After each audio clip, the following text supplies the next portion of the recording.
उसके पास ऐसी शक्ति थी कि वह मरे हुए लोगों को फिर से जिंदा कर सकता था और सूखे बेजान पेड़ों को दोबारा हरा भरा बना सकता था। लेकिन इतनी शक्तियों के बावजूद वो खुद को बूढ़ा होने से नहीं रोक पाया। अमरता की शक्ति पाने के लिए उसने एक दंतकथा जैसी तलवार बनानी शुरू की। उसे बस इतना करना था कि ग्रहण के समय उस रत्न को तलवार में जड़ दे और वो हमेशा के लिए जीवित हो जाता। लेकिन उसके युवा शिष्य कोस ने ये सब देख लिया। उसके दिल में जलन और लालच पैदा हो गया और धीरे धीरे वो अंधकार में डूब गया। जैसे ही उसका गुरु अपना अनुष्ठान पूरा करने वाला था, कोस ने अचानक उस पर हमला कर दिया। उसने उस पर एक विशाल पत्थर गिरा दिया और अमरता की शक्ति खुद के लिए छीन ली। इसके बाद उसने उसे जमीन के गहरे अंदर दफना दिया। 1000 सालों तक वो वहीं अंधेरे में कैद रहा, नफरत और बदले की आग में जलता हुआ। उस पल का इंतजार करता रहा जब वो फिर से इस दुनिया में लौट सके। बहुत समय बाद एक छोटी लड़की गलती से उसके श्रापित खूल तक पहुंच गई। अपनी जिज्ञासा को रोक न पाने के कारण उसने उसे छूने की कोशिश की। जैसे ही उसने खूल को छुआ, एक कांटे ने उसकी उंगली चुभो दी।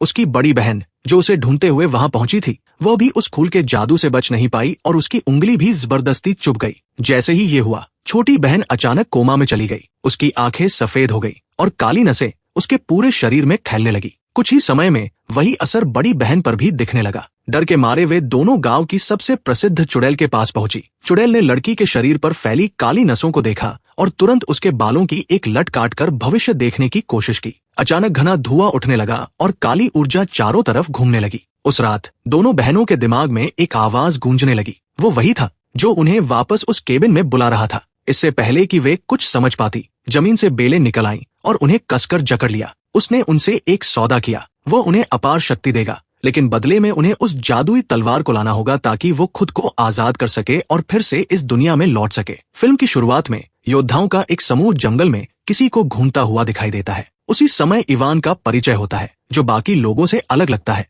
जैसे वह इस दुनिया का नहीं हो। वह राजा ऑरेलिया का बेटा है, जो उस राज्य का शासक है। जब वह छोटा था, तब उसे शक्तिशाली ताकतों से बचाने के लिए उसके पिता ने एक जादुई तलवार का इस्तेमाल करके उसे दूसरी दुनिया में भेज दिया था। बचपन से लेकर जवान होने तक इवान लंदन में पला बढ़ा। अब अपने पिता के आदेश पर वह अपनी असली जादुई दुनिया में वापस लौट आया है। जैसे ही योद्धा जंगल में आगे बढ़ते हैं, एक बूढ़ा आदमी उन्हें रोकता है और एक अजीब जीव के बारे में बताता है, जो गांव के जानवरों को मार रहा है और अब लोगों के लिए भी खतरा बन चुका है। वह कहता है कि उसने उस जीव को क्रिकेट मैदान के पास देखा था। ये सुनकर सभी योद्धा अपने हथियार निकाल लेते हैं और तैयार हो जाते हैं। अचानक उन पर हमला होता है। हमला करने वाला जीव देखने में एक फुटबॉल जैसा लगता है, लेकिन असल में वो एक अजीब और खतरनाक राक्षस होता है। उसके सिर के नीचे कोई शरीर नहीं है, फिर भी वह बेहद ताकतवर है। वो अलग अलग दिशाओं से हमला करता है, लेकिन आखिरकार एक योद्धा फिनिश उसे अपने बैग में कैद कर लेता है। इसके बाद वे सभी अपने शहर व्हाइट सिटी लौट जाते हैं। इसके बाद दृश्य शहर के बाजार में बदलता है,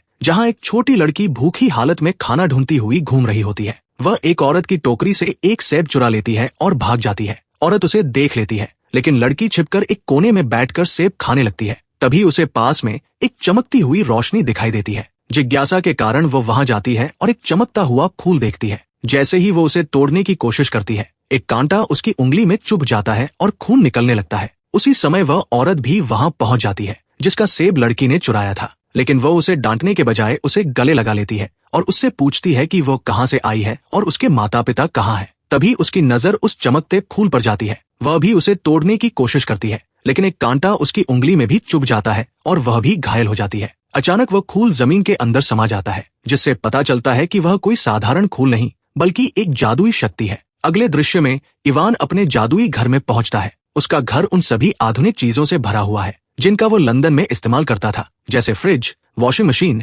ओवन और टीवी। इन सबको चलाने के लिए उसने बाहर एक जनरेटर लगा रखा है। कुछ ही देर में फिल्म की हीरोइन एलिसिया वहां पहुंचती है। इवान और एलिसिया एक दूसरे से प्यार करते हैं और शादी करने की योजना बना चुके हैं। अचानक इवान के घर की सारी बिजली बंद हो जाती है। वो बाहर जाता है और देखता है कि एक गार्ड उसके जनरेटर को तोड़ रहा है, उसे किसी जीव समझकर। इवान गुस्से में गार्ड से बहस करता है और बताता है कि ये इस हफ्ते में दूसरा जनरेटर है जिसे उन्होंने नष्ट कर दिया है। दूसरी तरफ वो औरत छोटी लड़की को अपने घर ले जाती है, लेकिन लड़की अचानक बेहोश होकर गिर जाती है। उसकी हालत देखकर औरत डर जाती है। वह देखती है कि लड़की के शरीर पर अजीब निशान उभरने लगे हैं और कुछ ही समय में वही निशान उसके अपने शरीर पर भी आने लगते हैं। इसी बीच इवान अपने पिता के महल में जाता है, जहाँ वो जादुई तलवार रखी हुई है, वही तलवार जिससे उसे बचपन में दूसरी दुनिया में भेजा गया था। वह तलवार उठाकर उसे घुमाता है और एक पोर्टल खोलकर फिर से लंदन चला जाता है। वहां से वो बहुत सारा खाना और जरूरी सामान खरीदता है जिसे वो अक्सर जादुई दुनिया में लाता रहता है।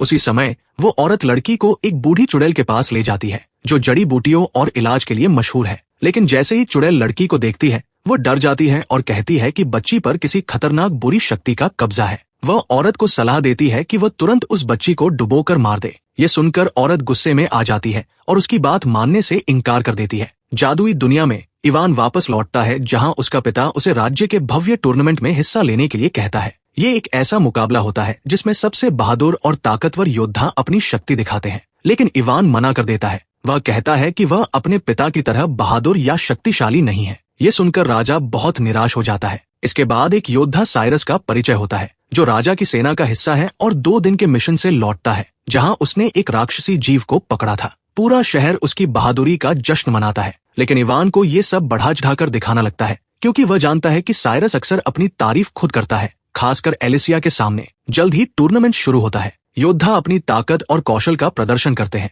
जिससे लोग बहुत प्रभावित होते हैं। साइरस भी शानदार प्रदर्शन करता है और लोगों के साथ साथ एलिसिया की भी प्रशंसा हासिल करता है। राजा ऑरेलिया एक बार फिर इवान को भाग लेने के लिए कहता है, लेकिन वो फिर मना कर देता है। राज्य के लोग मानते हैं कि इवान में एक सच्चे राजकुमार के गुण नहीं है। वो न तो अपने पिता की तरह बहादुर है और न ही बुद्धिमान। लोग उसका सम्मान सिर्फ इसलिए करते हैं क्योंकि वह राजा का बेटा है। अचानक आकाश में 2 चुड़ैलें दिखाई देती है और दृश्य पिछली रात के फ्लैशबैक में चला जाता है। वो औरत और छोटी लड़की वापस उसी जगह जाती है जहां वह चमकता हुआ खूल था। अचानक जमीन से बेलें निकलती हैं और उन्हें जकड़कर हवा में उठा लेती है। वे पूरी तरह एक अंधेरे दानव के नियंत्रण में आ जाती है जो उन्हें नए रूप में बदल देता है और आदेश देता है कि वे राजा के महल से जादुई तलवार चुरा लाएं। वर्तमान में वापस आते हुए वे दोनों चुड़ैलें गलीना और वर्वा महल में पहुंचती हैं। गलीना सैनिकों पर जादू करती है जिससे उनके चेहरे विकृत हो जाते हैं और वे राजा के खिलाफ हो जाते हैं। वर्वा, जो एक शक्तिशाली चुड़ैल है, पता लगाती है कि तलवार महल के अंदर है। वो अपना रूप बदलकर महल में उड़ते हुए अंदर जाती है ताकि तलवार चुरा सके। इसी बीच बाहर अफरातफरी मच जाती है क्योंकि जादू के प्रभाव में आए सैनिक सभी पर हमला करने लगते हैं। फिनिश और एलिसिया बहादुरी से उनका सामना करते हैं। जंगल वाली बूढ़ी चुड़ैल भी उनकी मदद के लिए आ जाती है, साथ ही एक शक्तिशाली जादूगर भी जिसने पहले इवान को दुनियाओं के बीच यात्रा करने में मदद की थी। इस हंगामे के दौरान पहले पकड़ा गया राक्षसी जीव भी भाग निकलता है। इसी बीच वर्वा तलवार चुरा लेती है और भागने की कोशिश करती है। तभी इवान अपना मोबाइल फोन उसकी ओर फेंकता है जो उसे लग जाता है और तलवार उसके हाथ से गिर जाती है। वर्वा भी जमीन पर गिर जाती है। इवान तुरंत तलवार उठाकर अपने पिता को दे देता है, लेकिन जब राजा ऑरेलिया उसे इस्तेमाल करने की कोशिश करता है तो वह ठीक से काम नहीं करती। तब पता चलता है कि इवान ने उस तलवार का बहुत ज्यादा इस्तेमाल किया है दुनियाओं के बीच यात्रा करने के लिए, जिससे उसकी शक्ति कमजोर हो गई है। राजा तलवार वापस इवान को दे देता है और उसे आदेश देता है कि वह इसे लेकर भाग जाए और हर कीमत पर इसकी रक्षा करे।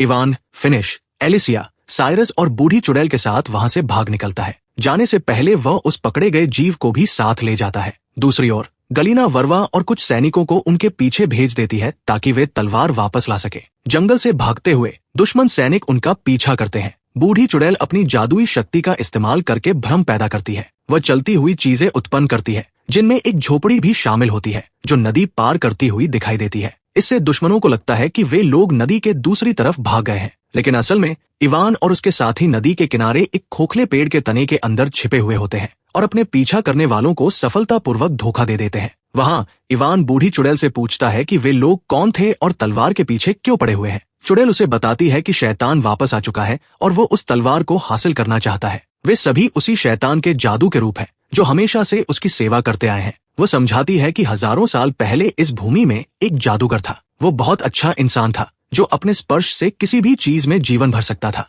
लेकिन एक दिन उसे एहसास हुआ कि वह भी बूढ़ा हो रहा है और एक दिन मर जाएगा। मौत के डर से उसने अमर होने का फैसला किया। उसने को नाम का एक प्राणी बनाया जो हमेशा उसके साथ रहता था। अमरता पाने के लिए उस जादूगर ने एक जादुई तलवार बनाई। योजना ये थी कि सूर्य ग्रहण के दौरान उस तलवार में एक जादुई रत्न जड़कर वह अमर हो जाएगा, लेकिन को ने उसे धोखा दे दिया। उसने जादूगर पर एक विशाल पत्थर गिरा दिया जिससे उसकी मौत हो गई और फिर उसी तरीके का इस्तेमाल करके खुद को अमर बना लिया। तब से वह जादूगर हजारों सालों से जमीन के गहरे अंदर दबा हुआ है, गुस्से और बदले की भावना से भरा हुआ। अब वो अपनी तलवार वापस चाहता है जो इस समय इवान के पास है। इसके बाद मेडिकल किंग वहां आता है और कहता है कि उन्हें मृत भूमि डेडलैंड जाना होगा। केवल वहीं उन्हें पता चलेगा कि उस जादूगर को कब और कैसे नष्ट किया जा सकता है। हालांकि मृत भूमि तक पहुंचना आसान नहीं है। उन्हें एक लंबा और खतरनाक रास्ता तय करना होगा। इसके बाद वे सभी अपनी यात्रा शुरू करते हैं। दूसरी ओर दोनों चुड़ैले और उनके जादुई सैनिक उस चलती हुई झोपड़ी का पीछा कर रहे होते हैं।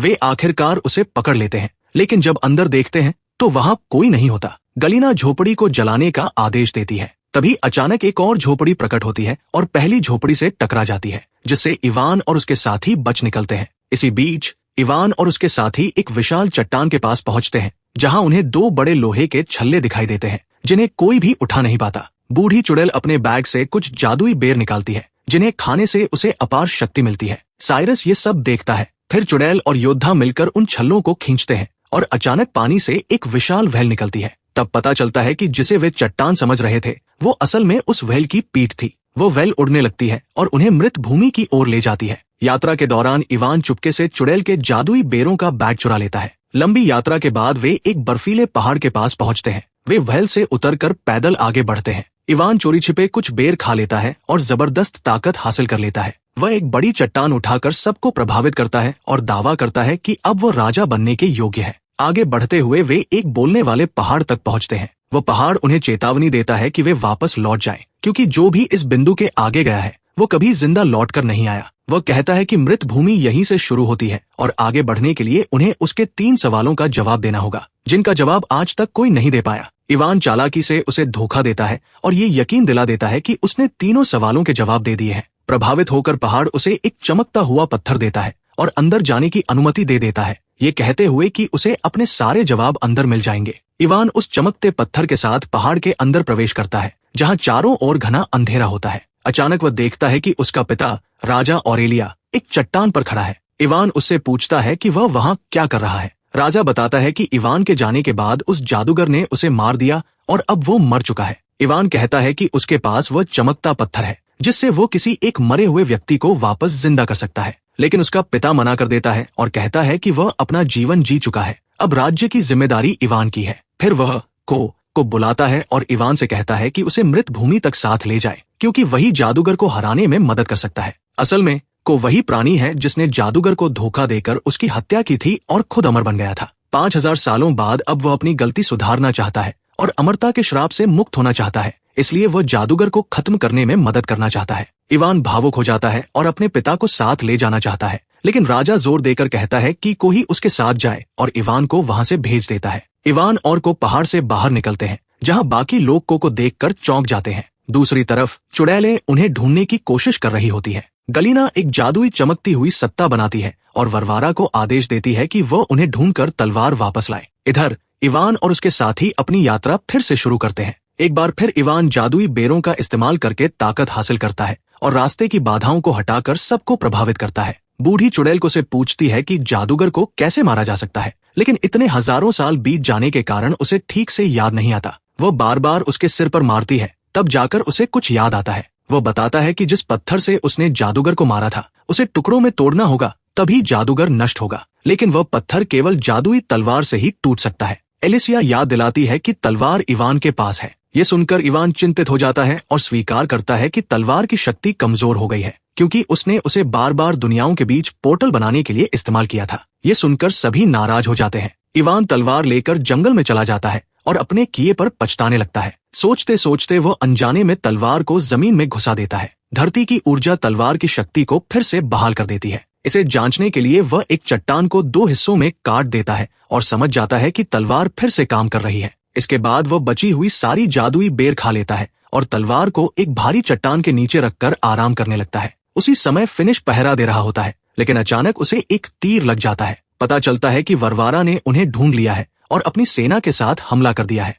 एलिसिया को और बाकी सभी जादुई सैनिकों से लड़ते हैं। इवान तलवार निकालने के लिए चट्टान हटाने की कोशिश करता है, लेकिन वह नहीं कर पाता, क्योंकि बेर का असर खत्म हो चुका होता है और उसके पास अब कोई बेर नहीं बचा होता। बाकी लोग जादुई बेरों का बैग देख लेते हैं और समझ जाते हैं कि इवान की सारी ताकत उन्हीं बेरों की वजह से थी। बूढ़ी चुड़ैल गुस्से से भर जाती है। जादुई सेना के सामने कमजोर पड़कर उन्हें पीछे हटना पड़ता है। वरवारा उन्हें जानबूझकर भागने देती है, क्योंकि उसका असली लक्ष्य तलवार है। उसके सैनिक चट्टान के नीचे से तलवार निकाल लेते हैं और वरवारा उसे अपने पास रख लेती है। लेकिन यहाँ एक मोड़ आता है। वरवारा खुद उस तलवार को रखना चाहती है और अमर बनना चाहती है, न कि उसे गलीना को देना। इसी बीच इवान और उसके साथी जंगल में छिपे होते हैं। फिनिश बुरी तरह घायल है और उसकी हालत खराब होती जा रही है। को सुझाव देता है कि उसे किसी शहर ले जाना चाहिए। इवान से नाराज होकर वे उसे वहीं छोड़ देते हैं। इवान उनका पीछा करता है, लेकिन एक भूस्खलन उसे उनसे अलग कर देता है और वे उसे छोड़कर चले जाते हैं। इवान और वह जीव वापस उसी जगह पहुंचते हैं जहां पहले उन पर हमला हुआ था। वहां इवान को तलवार का खोल शीत मिल जाता है। दूसरी ओर वरवारा तलवार लेकर जा रही होती है। तभी गलीना उसका सामना करती है। दोनों के बीच लड़ाई होती है और तलवार जंगल में कहीं गिर जाती है। गलीना वरवारा पर विश्वासघात का आरोप लगाती है, लेकिन वरवारा अब जादूगर की सेवा करने से इनकार कर देती है। गलीना उस पर जादू करके उसे फिर से अपने नियंत्रण में ले लेती है और अपने सैनिकों को तलवार ढूंढने के लिए भेज देती है। इसी बीच पहले भागा हुआ राक्षसी जीव उस गिरी हुई तलवार को ढूंढ लेता है और उसे लेकर इवान के पास पहुंच जाता है। खुश होकर इवान वापस व्हाइट सिटी लौटता है। वहां शहर पर जादूगर की सेना हमला कर रही होती है। इवान अपनी तलवार से उनसे लड़ना शुरू कर देता है। जल्द ही बाकी साथी भी आ जाते हैं और बूढ़ी चुड़ैल द्वारा बनाई गई दवा से फिनिश का इलाज करते हैं। उसके घाव तुरंत भरने लगते हैं। सभी मिलकर जादुई सेना से लड़ते हैं। वह जीव उन्हें एक विशाल पत्थर के पास ले जाता है और संकेत देता है कि शायद यही वो पत्थर है जिसे नष्ट करना होगा। इवान उसे काटने की कोशिश करता है, लेकिन कुछ नहीं होता। अचानक एक सैनिक को का सिर काट देता है। फिर भी को का सिर बोलता रहता है और रेलस्टोन की ओर इशारा करता है। जैसे ही इवान उसकी ओर बढ़ता है, को अपना सिर वापस जोड़ने की कोशिश करता है, लेकिन तभी गलीना वहां आ जाती है और अपने जादू से उसे और उस जीव को दूर फेंक देती है। जैसे ही इवान पत्थर पर वार करने वाला होता है, को सब कुछ याद आ जाता है और वह चिल्लाता है कि उस पत्थर को नष्ट करने से जादूगर आजाद हो जाएगा। लेकिन तब तक बहुत देर हो चुकी होती है। इवान तलवार को पत्थर में घुसा देता है और जादूगर मुक्त हो जाता है। चारों ओर तेज रोशनी फैल जाती है। आजाद होते ही जादूगर गुस्से में इवान पर हमला करता है। जैसे ही वो उसे मारने वाला होता है, को बीच में आ जाता है और उससे विनती करता है कि वह उसे सजा दे, ये स्वीकार करते हुए कि उसने विश्वासघात किया था और अमरता एक श्राप है, वरदान नहीं। जादूगर उसकी बात अनसुनी कर देता है और उसे फिर से जमीन के अंदर कैद कर देता है। बाकी सभी उस पर हमला करते हैं, लेकिन वह उन्हें आसानी से हरा देता है और अपने जादू से सभी को जिंदा दफनाने लगता है। इवान लड़ने की कोशिश करता है, लेकिन असफल हो जाता है। उसी समय उसे अपने पिता का दर्शन होता है, जो उसे बताते हैं कि उनकी शक्ति धरती से आती है, वे उसी से जन्मे हैं। इवान फिर से हिम्मत जुटाता है और जमीन से शक्ति खींचता है। वो खुद को आजाद करता है, जादूगर की बेलों को काटता है और कहता है कि अगर धरती उसे शक्ति देती है तो जादूगर को भी देती होगी। इस बात को समझकर वह जादूगर को जमीन से बाहर खींच लेता है, जिससे वो कमजोर हो जाता है। फिर वह अपनी तलवार से एक पोर्टल खोलता है और जादूगर को खींचकर इंसानों की दुनिया मॉस्को में ले जाता है। वहां जादूगर जमीन से शक्ति लेने की कोशिश करता है, लेकिन इवान उसे बताता है कि ये उसकी दुनिया नहीं है। मॉस्को में जमीन इमारतों और गहरे बेसमेंट से ढकी हुई है, जिससे उसके लिए धरती की ऊर्जा पाना मुश्किल हो जाता है। जादूगर जमीन को तोड़ने की कोशिश करता है, लेकिन कमजोर होता जाता है और अंत में मर जाता है। मरने से पहले वह चेतावनी देता है कि वह एक दिन वापस आएगा और दोनों दुनियाओं को नष्ट कर देगा। इसके बाद वो राख में बदल जाता है। उसकी मौत के साथ ही दूसरी दुनिया में उसका जादू कमजोर पड़ जाता है और जो लोग जमीन के नीचे दबे थे वे सुरक्षित बाहर आ जाते हैं। इवान पोर्टल के जरिए वापस लौट आता है। महान जादूगर उन सैनिकों को भी ठीक कर देता है जो दुश्मन के नियंत्रण में थे। गलीना उन्हें चेतावनी देती है कि इसे जीत न समझे और वहां से भाग जाती है। अंतिम दृश्य में शहर के लोग इवान को अपना राजा स्वीकार कर लेते हैं और सभी खुशी खुशी रहने लगते हैं। इसी के साथ फिल्म समाप्त हो जाती है।